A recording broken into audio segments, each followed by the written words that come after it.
Þetta er verkefni 3 í Excel, 03 launataxtar á blaðsíðu F5. Ég ætla að setja formúlur í skyggð hólf. Smelli ég hér og til að finna hæstu launin hér í listanum, þá fer ég hér á Homeflipa, fer í örina niður hjá AutoSum og finn Max.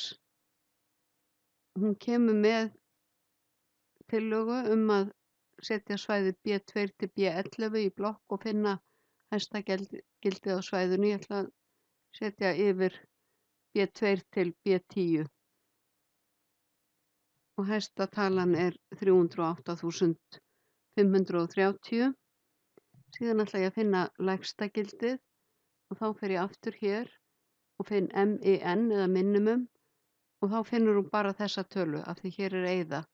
Þannig að ég get dregið yfir tölurnar hér.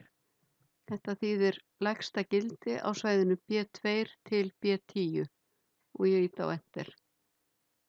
Og þá kemur þetta svona og ég vista.